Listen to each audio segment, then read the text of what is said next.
Hi guys, it's been a while, but I'm finally back. And the reason is because I have fantastic news to share with you guys. After 4 months of unemployment, I finally landed my next job in my dream city, Kuala Lumpur. The position offered to me is a B2B fintech sales role in a BPO company. So yeah, after everything, I still decided to go back to sales. More details on that later in the video. So if you have been a regular follower of my channel for a while right now, you will know that I used to work in a bank and I've been there for like 9 months. And to be honest, I don't think banking is for me. I don't like sales. I don't believe in the banking products. And I really dislike the manager's way of leading the team. And for all those reasons, I decided to leave in less than a year. So after leaving, I went on to go on a hectic 4 months job search quest. And this time, I know what I really want. I'm not just randomly applying for random jobs. I have some requirements to the next job. So the first one is the job needs to be in KL, Kuala Lumpur. And the second criteria is that I need to be looking for something that I can generally do, I generally enjoy, and I can perform decently in that role. Because quite frankly, I'm looking to stay in the next job for at least a good 2 to 3 years. Because if I have to be honest with you guys, my CV at the moment is kind of cooked because all of the jobs on my CV is less than a year.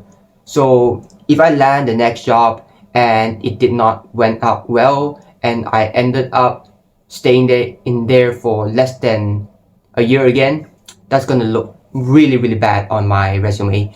I would be seen as a job hopper to any employers that's gonna come after that. So yeah, it has to be something that I can genuinely do. So for that reason, I fine-tuned my resume, I tweaked things and updated it, and then I went to apply for jobs. So this time I was applying for mostly operation roles, marketing roles, social media or content creation roles because I think that those are where I can really perform and I'm interested. So if I apply for those jobs, there's a good chance that I can stay there for a longer period of time. So yeah, I updated my CV and I submitted the applications on JobStreet and LinkedIn.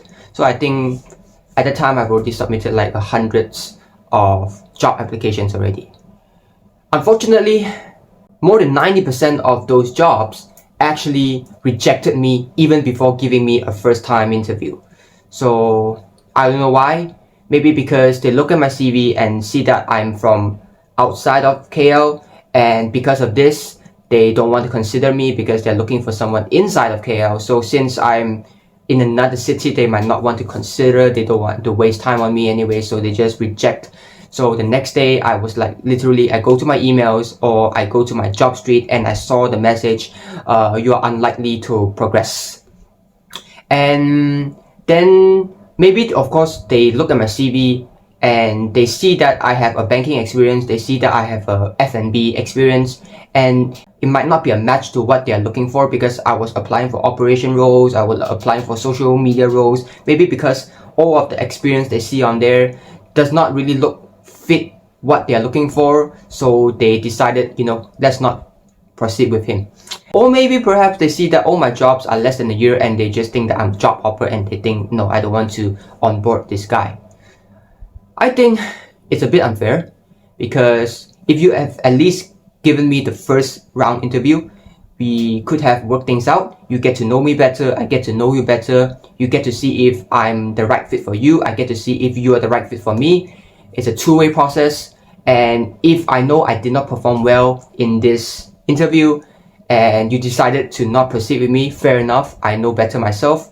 But rejecting me without even giving me a first time opportunity is quite unfair in my opinion. Yeah. But anyways, I did have some interviews, not a lot, but I did have interviews. But to be honest, most of them are not pleasant. So a lot of the interviews They either reject me after the first interview, ghosted me, promised me a second round interview that never came, or some even cancelled the interview altogether. And then there were a lot of interviews that you can clearly see that the HR or the hiring managers actually clearly did not like you, right? They were asking you a lot of tough questions. They're asking you a lot of like these interrogating questions, and you gave them an answer. They don't seem to be impressed. They don't seem to believe what you say. I'm not sure, maybe it's my interview performance not good, which triggered the way that they look at me. But regardless, those interviews did not went well, and there was not one single moment that I felt like this interview is going to proceed any further than what it already is.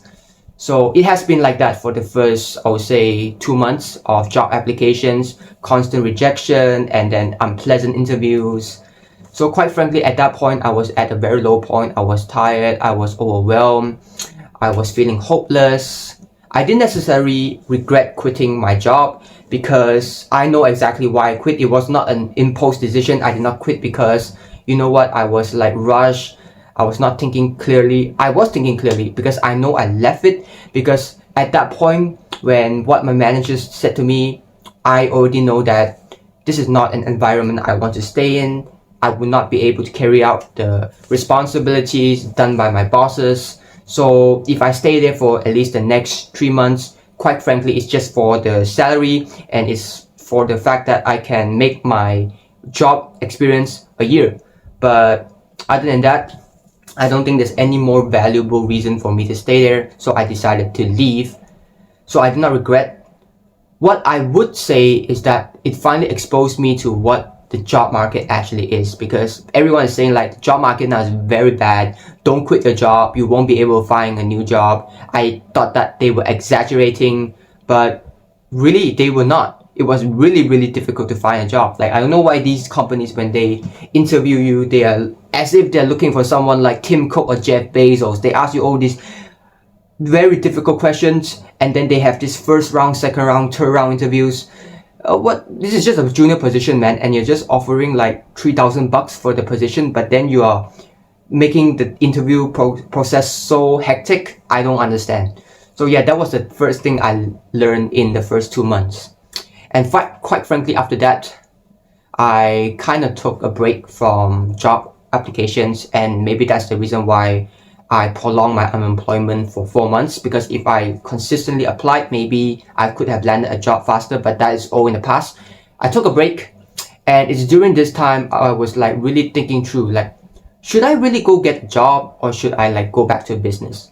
So I was like jumping back and forth between the thought of having a business or going back to a job. So that thought has been following me, like it has been altering for every single week. The first week I might go like, oh, let's go back to a job. The second week I say, oh, let's go back to a business. Like been back and forth like that. Because it's also during this time when I decided to take a break from applying for jobs, my friend actually approached me and he wanted to present me this whole new business idea, this startup he has. So I was initially hooked and I want to see what he has to say. So after my first meeting with him, I decided, yeah, no, I won't want to proceed with starting his business, because quite frankly, after looking at his business model and evaluating him as a person, I don't think there's a future in his business model, and I don't think he's a good business partner. Oh no. So yeah, I decided, yeah, let's not proceed with the business, because quite frankly, I've been in a business myself. I know it's difficult, and if I haven't had that past business experience, I might have actually joined him on that train. But after having this unpleasant business experience, I was more risk averse, I was more careful, I was evaluating everything and asked him a lot of questions, and I concluded, no, that this business is not going to work out, and him as a business partner is also not going to work out. So I turned him down. At the same time, my family also have their other line of business ideas, because quite frankly, if you have been watching my video long enough, you know that I previously started this coffee franchise with my family, and it did not turn out well. It was not profitable. I did not make any money. I feel like it's a waste of time.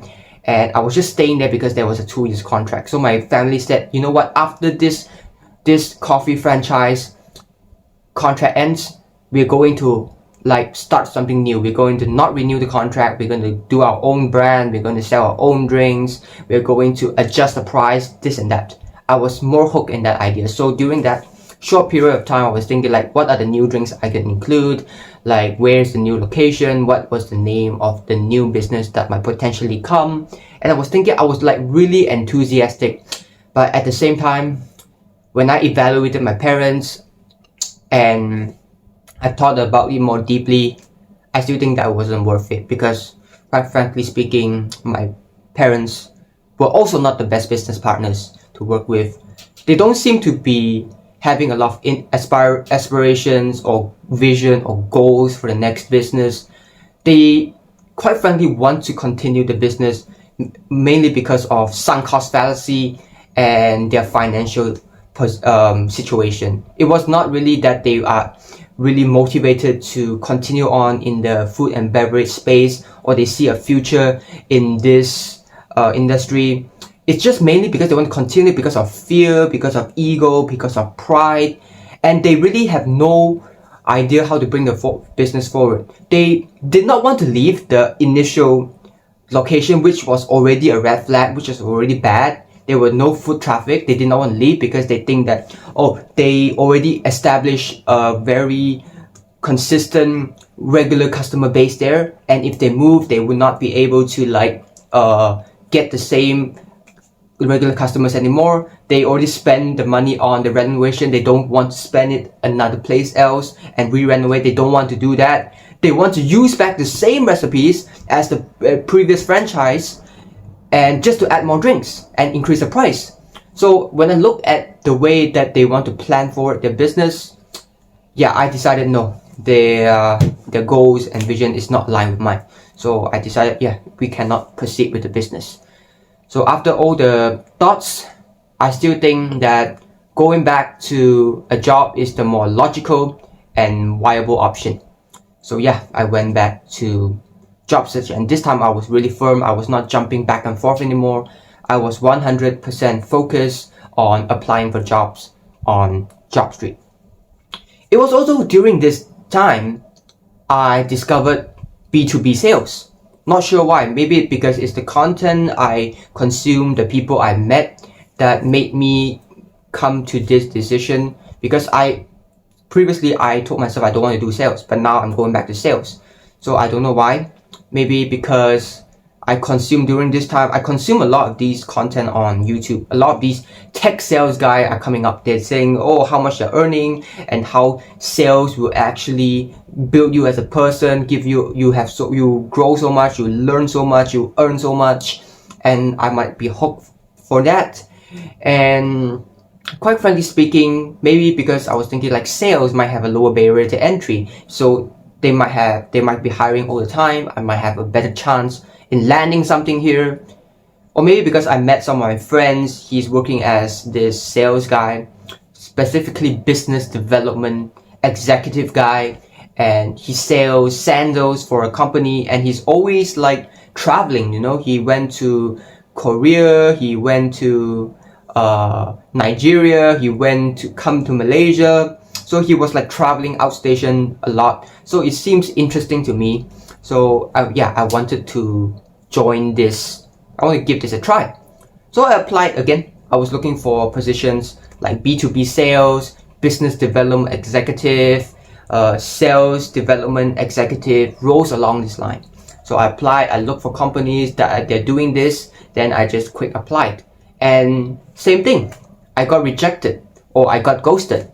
So, and then I quickly look at the job description there, like what are they looking for? And quite frankly, I see that a lot of these jobs actually require transport. Okay, they require their own transportation. Fair enough, because if you're doing sales, you will always need to have a transport to travel to your clients' area. You need to meet them, and you might need to like go and set appointments with them outside of the office. So having a transport was crucial. But then again, I thought to myself like, hey, if I'm going to KL, how am I going to get a transport? I mean, technically I can buy a car, but would that even be financially feasible, given that I'm not sure if I'm going to stay the long term? Because quite frankly speaking, if you're going to buy a car, you're going to be tying yourself up to a 9 years commitment, taking on a loan.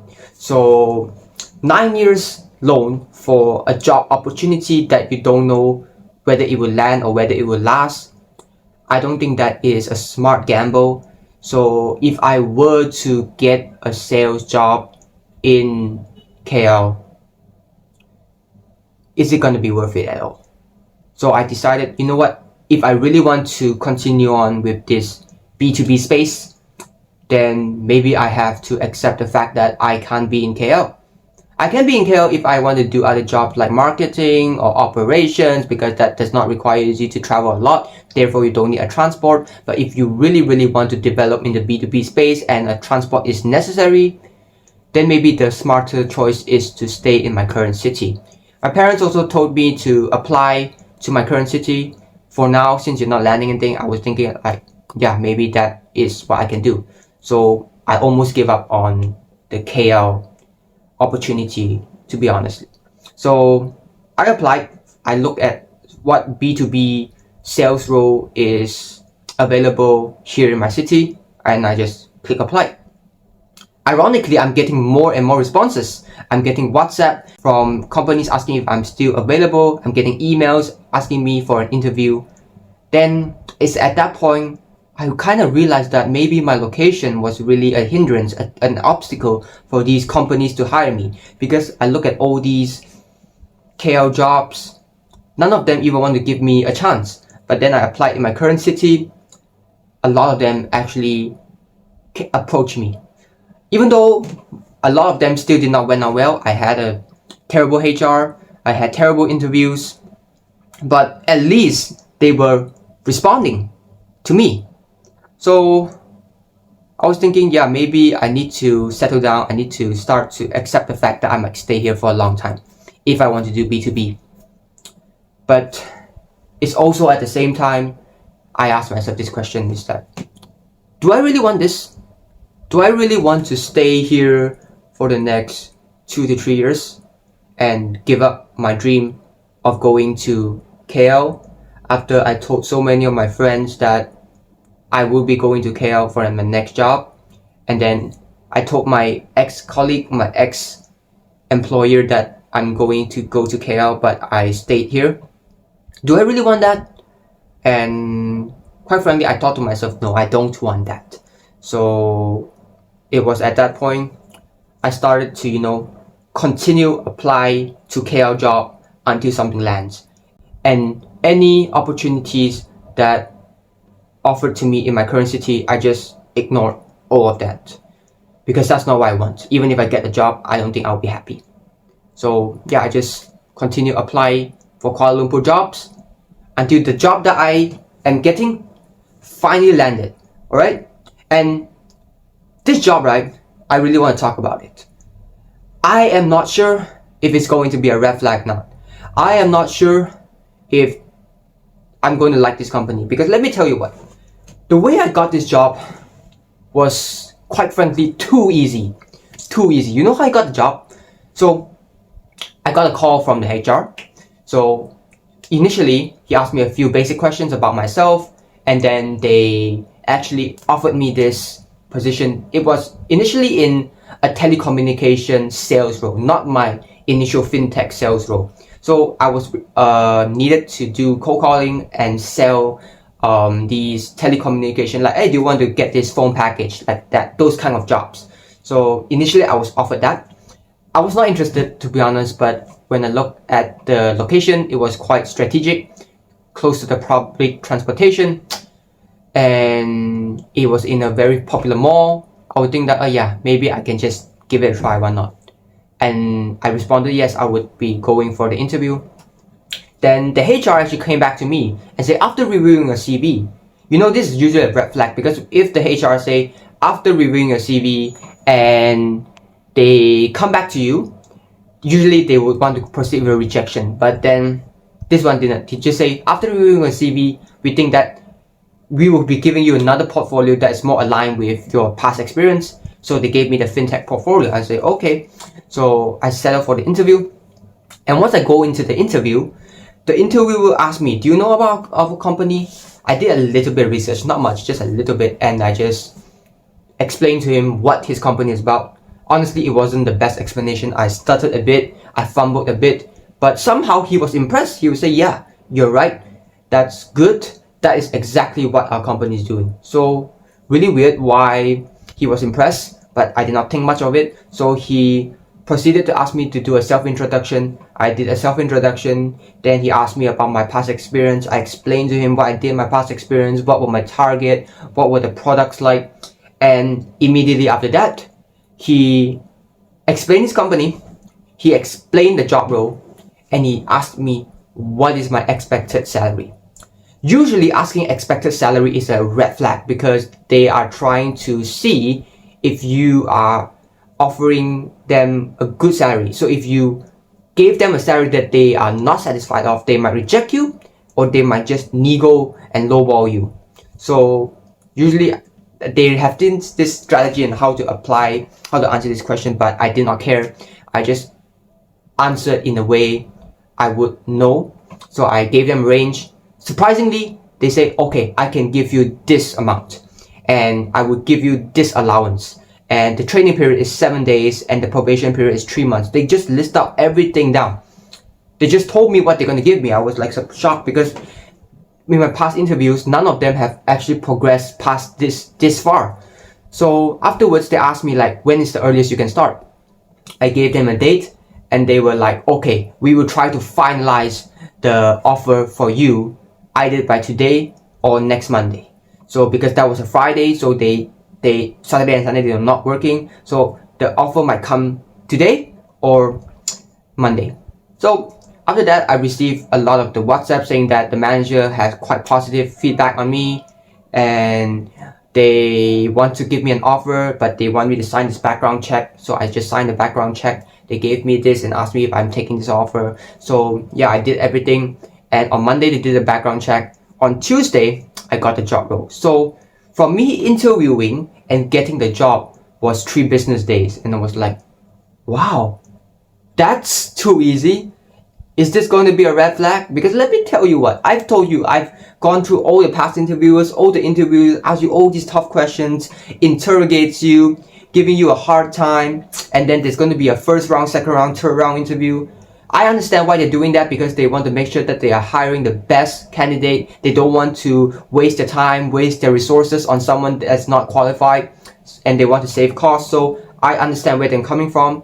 But then there's this company that just hired you without throwing you any tough questions, without actually delaying the process. There was no second round interview, and within 3 business days they hire you.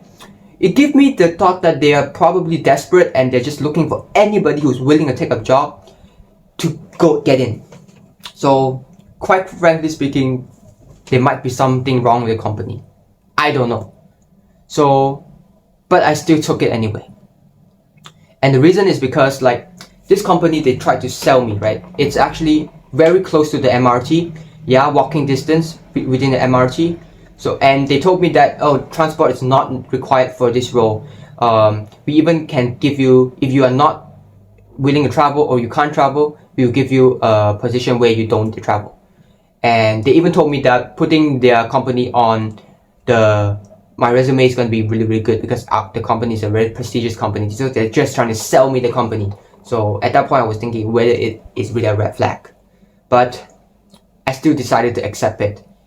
And the reason, a lot of reason number 1, it was like the only company that offered me. And reason number 2, I was going to think about regret. Either way, I'm going to regret it. Either I regret it by taking a job that has clear red flags, which quite frankly speaking, it's a red flag because I actually went on to Glassdoor and looked at the reviews. They were not the most positive. There were a lot of complaints about management, about it being toxic, a lot of politics involved, high stress, high KPI, and there were even complaints about salary delays. So it has red flags written all over it. But if you ask me, would I rather regret accepting a job offer that has clear red flags, go in and realize that it is indeed a red flag and regret? Or would I rather regret rejecting this offer, go back to submitting another 100 applications to only be rejected by them, 90% of them without an interview, go through those hectic interviews, fill out another few job application form that is so long, and then maybe not get accepted, and then have to be unemployed for another 6 months, prolonging my gap? Which one would I regret more? I would say the latter. And for that reason, I decided to accept this job offer and prepare myself for what's coming next. Alright? So yeah, so that's how I got the job. So I'm expected to start less than 2 weeks from now. I think they told me my reporting time was 17 August, which is less than 2 weeks from now. So yeah, I need to prepare, I need to pack my bags, I need to book the flight ticket, I need to look for places to rent, and there's gonna be a lot of preparation that needs to be done. And also during this time, what's next on coming on my channel? I might film vlogs, I might continue to upload my progress on this channel, just to let you guys know. But more on that in the future, coming weeks. So yeah, that's how I landed my next job in Kuala Lumpur. So yeah, this video is getting really long. It's like 27 minutes, the longest video I've ever made. So I think it's time to end this video here.